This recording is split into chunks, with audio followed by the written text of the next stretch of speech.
When Denzel Curry was on Therapy Gecko in 2022, he said that his next album would be his best album. You're going to be a Denzel Curry fan again. I stand behind that. This next album's not going to have any skips. No doubt in my mind. And I was like, whoa, Zell, those are some mighty big words. I think about Taboo, I think about Imperial, but sure enough, Mo My Eyes See Your Future came out in March of 2022, and he wasn't lying. It was absolutely worth the hype. And now he openly says he thinks it's his best album, and I think that most people would agree. And it's not like Denzel hasn't been making good albums. Denzel makes so many good albums. Barely anybody can make a good album every year like Denzel has been doing for the last 4 or 5 years. But in this new album, he really outdoes himself and sets a new bar for what a Denzel album can be. His excellent technical skills just sound effortless. He has his best writing yet, his best storytelling yet, his biggest and most profound personal growth yet, and it's just his most mature album. On a similar note, later that same year, Jid came out with his latest album, The Forever Story, and this album felt like a huge fuck yes moment for everybody that's been rooting for Jid.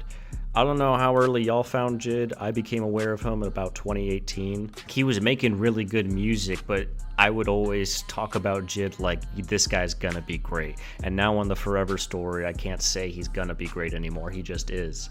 And I feel like this is the first of many potential albums of his that could be at that caliber. I think he definitely can keep going even further beyond. Again, technical skill and storytelling and personal growth. It's funny how all of these things come together at the same time and really make like a crescendo of an artistic evolution. And then you capture it into like a really cool moment in your discography. And then here comes Lil Yachty this year.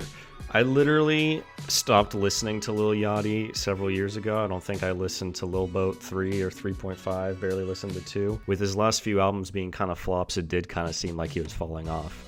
And then, you know, you go on the internet one day and he made a rock album and it's like, okay, that's interesting. And to find out that he did it in the best way possible, like he did it with all the right influences. He clearly did it with respect for the genre.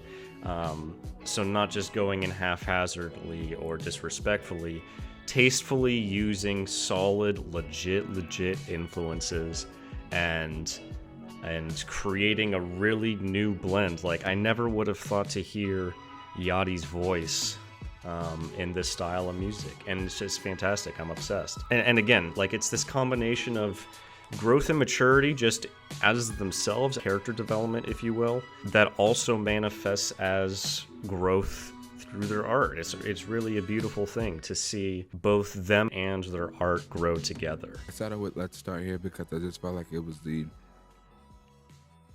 beginning of the second chapter in my career.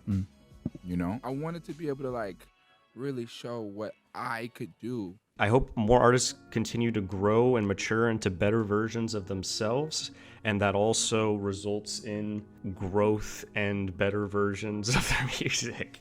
This is Level 1 Rock. Be sure to yoink this.